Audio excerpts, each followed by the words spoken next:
Hey everyone, on today's episode of the Security Swarm podcast, I've got Umut Alamdar, Head of Security Lab here at Hornet Security. We're going to be talking about all things phishing and social engineering today. Why is social engineering so pervasive? Why is it so darn effective? Why can't we seem to stop it and get rid of it? And more importantly, how can organizations protect themselves from this threat? All of that and more coming up next on the Security Swarm podcast.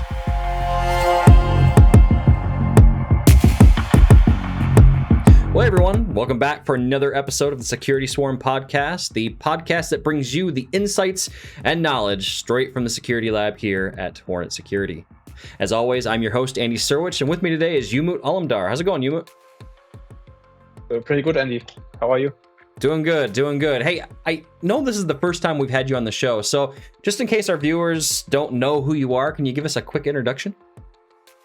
Sure. My name is Umut Alamdar. I began a career as security analyst a decade ago.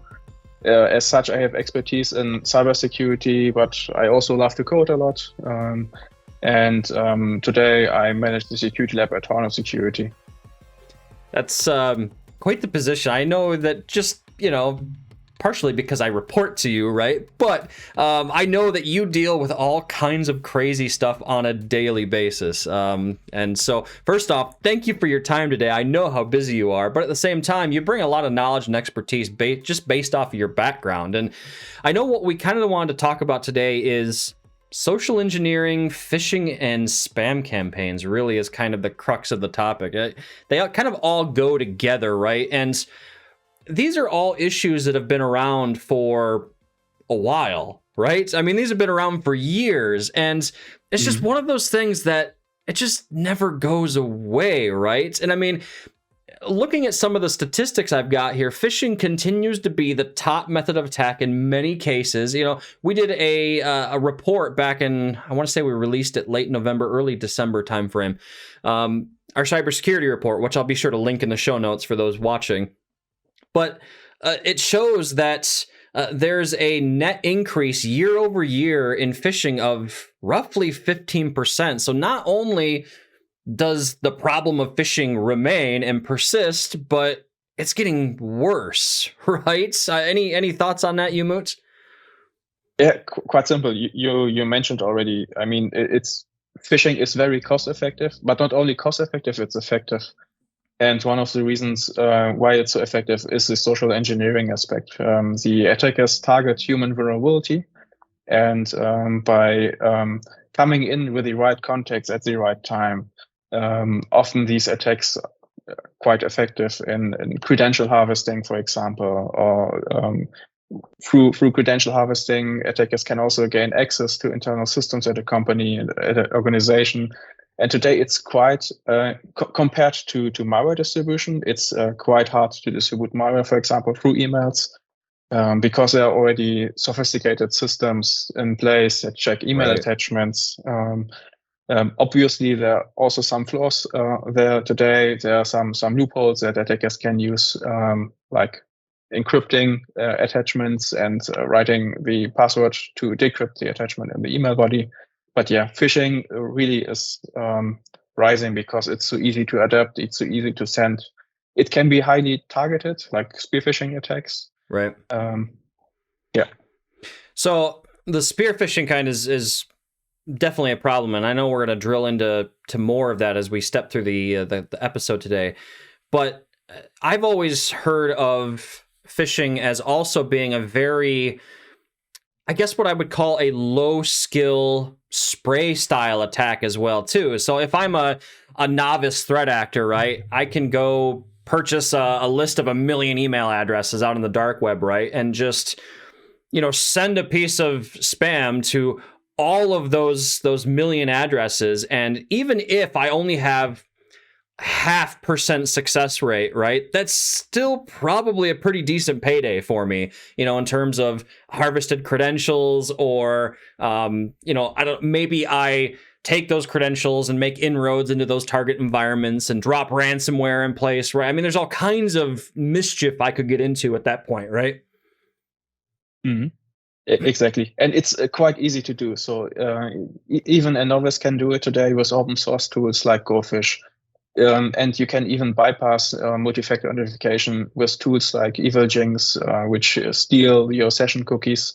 So it's easier than ever to do phishing, to steal credentials, to gain access to companies.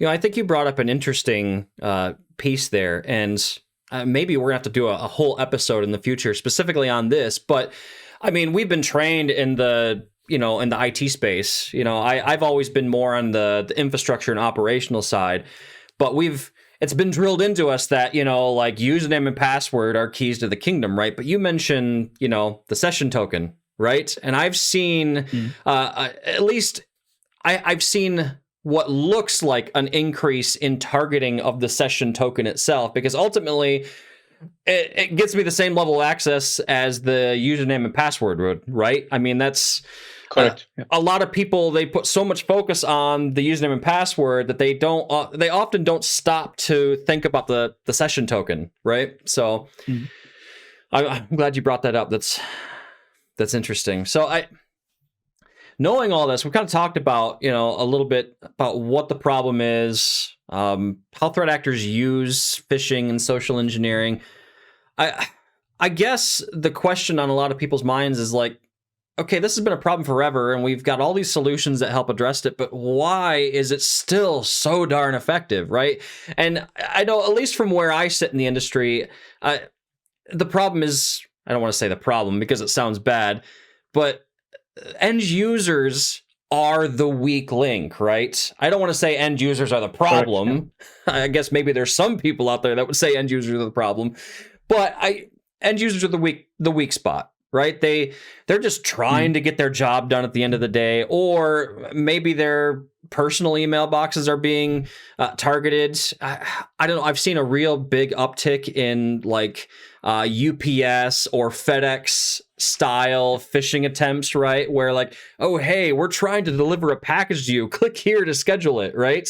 And like you said, if that email shows up for a given user at just the right time, like, oh yeah, I'm expecting a FedEx package, I better schedule that, they're not going to stop to think about that. So I guess in your mind, why does this continue to be a problem year after year, and seems to be becoming a worsening problem, unfortunately? It's because these attacks exploit the human behavior, basically, the human psychology. So there are security awareness trainings in the market and so on. Nonetheless, the majority of end users are not aware of these phishing attacks. They rely on trust and familiarity. So when this UPS email comes in and you ordered maybe a day or 2 days ago something from Amazon or somewhere else, you expect this email to come in. Then you, based on familiarity, click on the links. Maybe you are maybe asked to enter your credentials, and then you simply do it. You don't check who sent the email actually. You don't check the domain of the links and so on. You simply act based on trust and familiarity. You are familiar with the logos and so on, and because of that, you get manipulated into falling into actions that lead to your credentials to be harvested. Right. Yeah, and I guess pair that with the fact that attackers are getting clever in terms of trying to disguise the sending domain as well, right? So, I mean, there has been, to end users' credit, I'm speaking about end users just in generalities, but to end users' credit, I do feel like there is more awareness amongst end users now about like, hey, this looks like I might be something I need, but I'm at least going to go look at the sender's address, right? But now we're running into situations where threat actors are using very cleverly crafted domain names to try and make it look like it's coming from a legit domain. The example I always think of when I'm talking about this is PayPal, right? So they use like a capital I in place of one of the L's, right? Or something along those lines. And it looks like it's coming from PayPal, but it's not. It's PAYPA capital I or something, right? And there are a lot of these lookalike domains, right? There are also multiple techniques like nested domains. You may receive an email from Microsoft.example.com or something like that. Like the attacker simply nested the trusted brand name as a subdomain in the domain. Because of that, the user may see it and trust the link, but nonetheless, it's a phishing link. So there are many techniques that attackers use to trick users into clicking the links. Right. And I mean, us IT folks, we know enough to where, like, we're probably not going to be tricked by something like that, because we're going to dig a little bit deeper into the domain name than your average user. But your average user, I have to give the average user kudos just for checking the domain name, you know? And I mean, in this case, it still wouldn't be enough. So it's always this cat and mouse game with threat actors and us security professionals, right? So so we talked about the problem. To give you an example, I mean, one of the techniques that we would use to check a domain is, for very simple, checking the whois records. Who owns the domain? Right. And when we see that a domain belongs actually to PayPal or another well-known brand, we immediately trust it, right? And when I go to my mother and ask her, did you check the whois record of a domain? She does not know what this is. So really often it's also about being tech savvy. And end users, we can't expect that from end users, right? Who work day to day with these kinds of emails. That's a good point, because I'm picturing myself going to my mother and saying, "Hey, did you check the who is on that domain?" She's gonna be like, "What? Yeah. Huh? What are you talking about? I have no idea what that is." Exactly. Yeah. All right. So one other area I want to get into here is the fact that we've kind of mentioned this a little bit already, is that phishing and social engineering, they enable so many different attack types, right? It's often the first step that an attacker takes when they're targeting a specific organization. And just thinking off the top of my head about all the different attack types that this type of attack enables, we've talked about credential harvesting.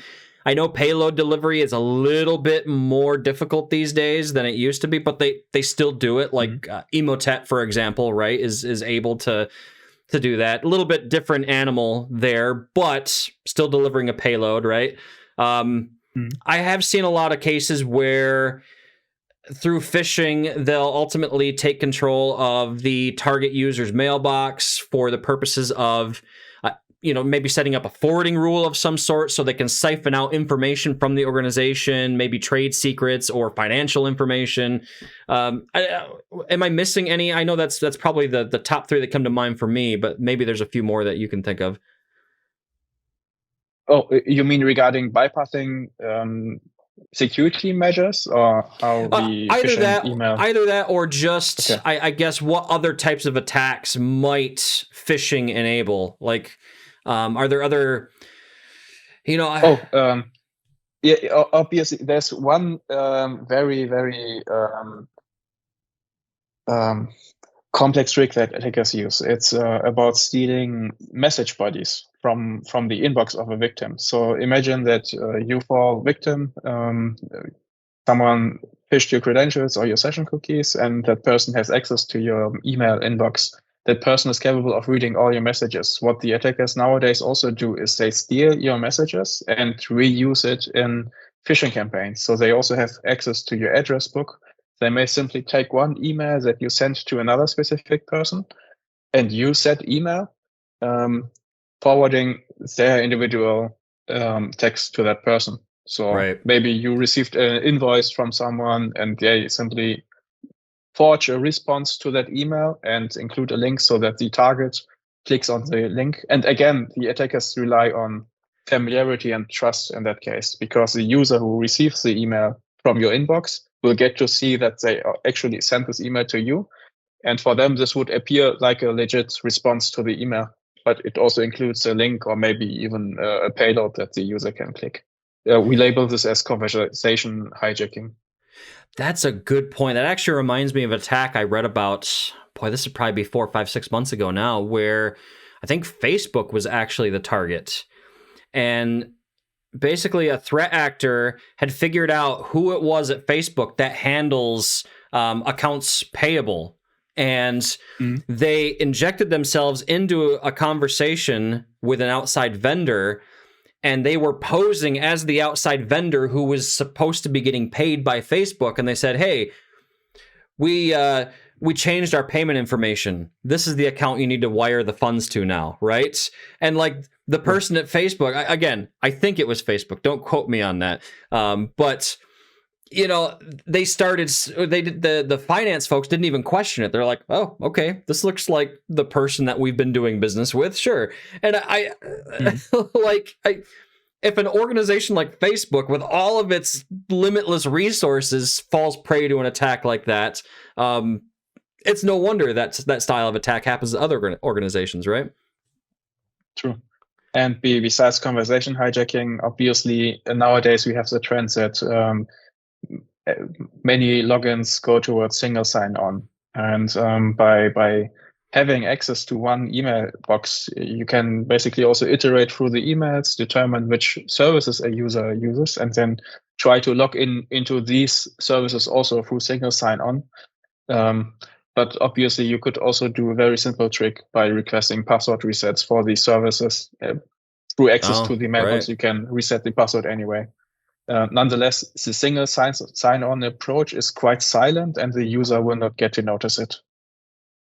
Right. Other than password request emails coming in, that's something that the user would notice, smell that something is fishy, and then act accordingly.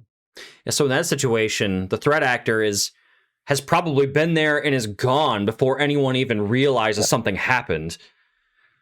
Exactly. Which, you know, if that doesn't keep IT pros awake at night, I'm not sure what will. So, all right, so we spent a lot of time talking about this problem, and I know we've only scratched the surface, but you know, I want to make sure we cover, at least in the couple of minutes we have left here, how does the industry really combat this issue? You know, we've talked about it time and time again in this episode, the fact that the industry knows this is a big problem, and we've created all these safeguards and features to help address it, but it's still an issue. I mean, what's the solution here in your eyes? Obviously, in regards to phishing, it's very important to implement advanced email filtering and anti-phishing tools. So these phishing tools must also be capable of detecting social engineering attacks, for example, like when you receive an email with a simple line, hey, do you have time for me? If the victim responds to that, the conversation may go on and so on and so on. The system must be capable of detecting these kinds of threats also. Obviously, security awareness training is very important, crucial, for the reasons that we stated some minutes ago. Our mothers may not know what whois records are and so on. They may not know how to validate domains before clicking on them. So this is very quite important. But other than that, I think it's also important for the industry to have a comprehensive cybersecurity strategy. So we must accept that our users will be phished at some point, but to combat that, it's important to understand how we will act when that happens. So a comprehensive plan is needed for changing the passwords of that specific user, making sure that you do a full sweep across all systems that the user had access to, and so on, to combat an attacker leveraging through different systems and so on, devices. Basically, an incident response plan is also key.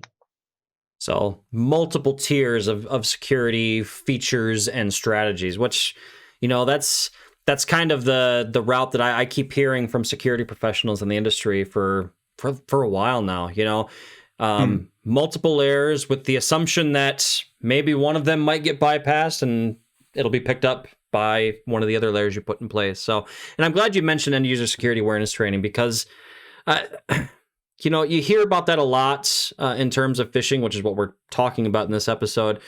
But I've found that organizations that adopt security awareness training, their end users, they become better at spotting phishing. But I've also found that it just helps the end users just become more aware of threats in general, right? So I've seen end users who, just by virtue of taking awareness training where they're looking at phishing, they've also been able to spot, you know, suspicious phone calls or suspicious text messages, right? They just become more aware overall. And I think that's a solution that addresses a lot more than just phishing as well, too. So I'm glad you brought that up. So, All right, well, Umut, I know you're a busy guy, so I want to let you get back to your busy day, but I appreciate you coming and sharing your insights with us today. I know that you're going to be a face that we continue to see on this show moving forward, so I'm looking forward to the next time I talk to you. So, as always, thank you for your time, my friend.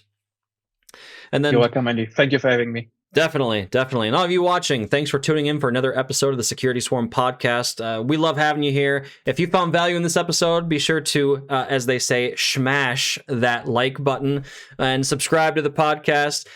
Also, we've talked a lot about security awareness training this episode. It just happens that we here at Hornet Security have a security awareness training product. In case you're interested in checking that out, you can go to hornetsecurity.com for more information.